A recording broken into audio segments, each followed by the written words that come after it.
Hello, I'm Mario Toneguzzi, co-editor-in-chief of Retail Insider. My guest today is Kristy Miller, who is founder of The Scented Market. Thanks, Kristy, for joining us today. Thanks so much for having me, Mario. Well, I understand congratulations are in order. You recently captured a Woman of the Year award, Kitchener-Waterloo area. Tell me a little bit about that and how you felt about getting that award. Yeah, that was a very incredible night, actually. I was nominated for in the category of entrepreneur over 40. And my first thought was, this is a woman's award. Should we be discussing age here? And I was nominated last year and I didn't win, but the room is filled with such incredible women. I mean, women who are running businesses, women in C spots, great conversations, great chance to network with some incredible women in the community. And I have to drag my husband to these things because he's not a very social human being. So he said to me, I don't think you're going to win. Let's just sneak out early. And I was like, no, I'm not sneaking out. Like, I'm having and, he's like at the table by himself and I'm chit chatting around the room and meeting people. And, when they called my name as the winner, I was truly shocked, but I was also so honored to be in a category with so many incredible other entrepreneurs, women that work so hard day in and day out. But I really did think this is just such, a tribute to the hard work that's done behind the scenes, the work that nobody sees, the hours in the middle of the night, or answering the difficult emails. This is just the icing on the cake for me. Perfect. So let's go back in time. Tell us the story of how the scented market started. Absolutely. I mean, really, the scented market wasn't supposed to be a business. It was just really supposed to be a fun hobby. I had owned another business at the time and I was off on a mat leave, whatever mat leave looks like when you're an entrepreneur. And I decided I was looking at the ingredients I was bringing in my home, in our food, in our cleaning products, and I was looking at my candle. And I was burning the most toxic candles, causing me hormone issues, causing my kids breathing issues, causing my pets issues.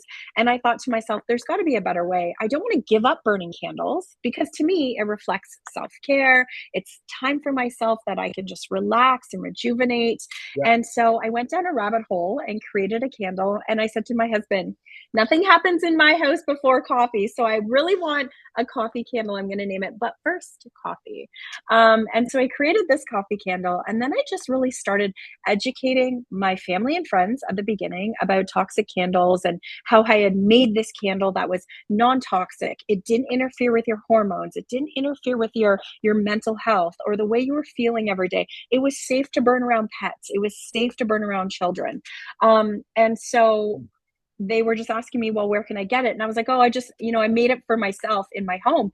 And then the community started to grow. I jumped on social media every day and I was on socials being very, very religious about it and just educating people, building a community, educating women, teaching women how they could use candles in their everyday home decor. And so the scented market was born from maybe peer pressure of everyone saying, well, share these candles with us, and you know what, soy candles are actually only 27 years old. I mean, beeswax candles have been around for millions of ages. And so soy was new to the market. Scented market is 8 years old now. So I like to think of myself as a pioneer in the soy candle industry, and changing the way people think about how they burn candles and how they burn toxic candles around themselves. And so the scented market started on my kitchen stove while I was making, an Italian pasta dinner for my kids. I was making a pot of candles on the other side of the stove, and it just grew. The community grew. People started talking about it. Women started messaging me by the hundreds to say, like, tell me more. And I did, and so really, I showed up on socials. I did all the right things to help grow the community, not meaning to sell a product or build a brand, but I had done that on the background. And Yeah. so I think that's where I lead from every single day, right to this day. I love building the community. I love educating people. And you were on Dragon's Den too, right? That's right. I got 9 offers from 6 dragons. Wow. Yeah, so that was a really fun experience, but, I think it's very important to note that I did audition for Dragon's Den in 2018 when I started the scented market in my home, and they rejected me, and they were like, "You're not ready. It's not the right time. Things are not aligned right now." And at that point in my life, I thought, "Oh my god, I got my first no. Like, I'm Yeah. never this business is never gonna make it, and, I should just quit now." But there was like a fire in my belly that told me to keep going. You got this. Your community was behind you. People were showing up to support you online every single day. And, friends and family were showing up to support. And so in 2022, Dragon's Den actually called me and said, "We see what you're doing on socials. We see the growth. We think it's time. We think you're ready. Would you like to come to an audition?" And so that's really where the Dragon's Den journey began. Now I'm curious because you did mention socials, I know I see a lot of your stuff, especially on LinkedIn. Tell me, as a business owner, an entrepreneur, why being on social media is so important. Well, I think the thing that people don't talk about is A, if you're a small business, chances are cash flow's tight and social's free. Yeah. So let's like pull the wool, from our eyes to see what the truth is behind us. Second of all, I really love being on socials because I love being creative.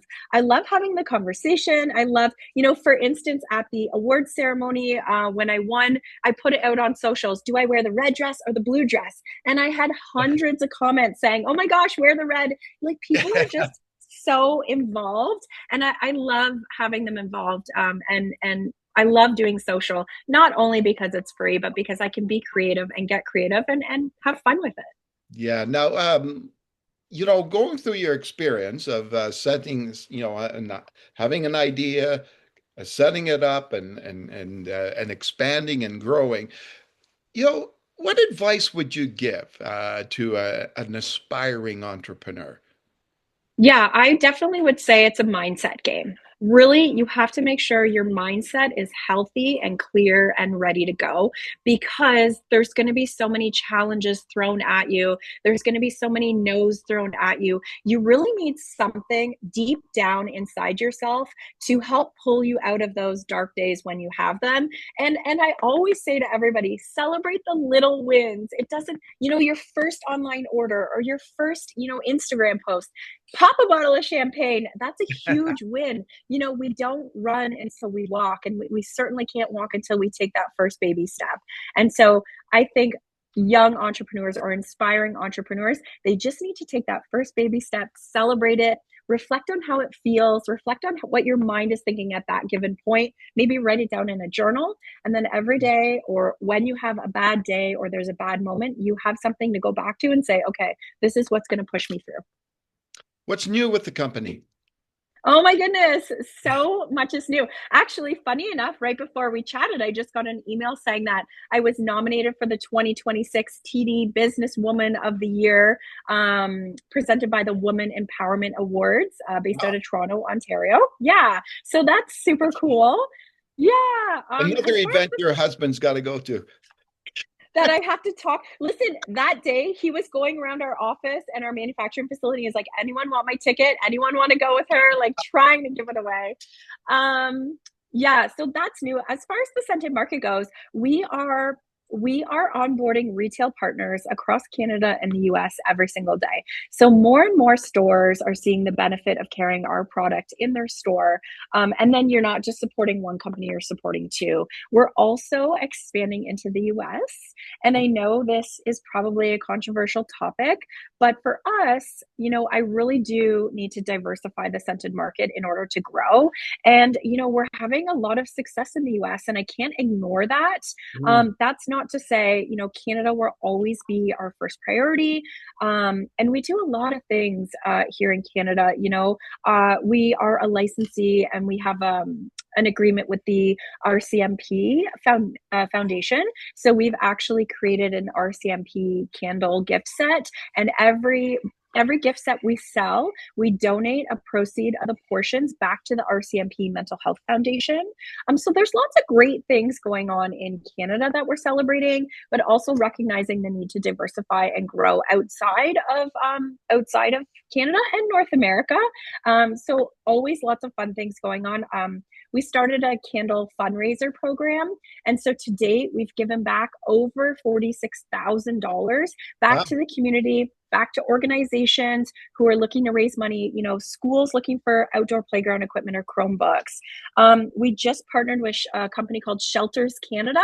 They are sending a team of people down to El Salvador next January to build houses. And so they just closed a very successful candle fundraiser with us, raising money for their trip. So really diving into giving back to the community now more than ever, that we're at that point in our business where we're able to do that and just really filling that good cup. Excellent. Well, thanks so much, Kristy, for joining us today. Thank you so much, Mario. It was lovely speaking with you. Okay, that was Kristy Miller, who is founder of The Scented Market. I'm Mario Toneguzzi, co-editor in chief of Retail Insider. Thanks for joining us today.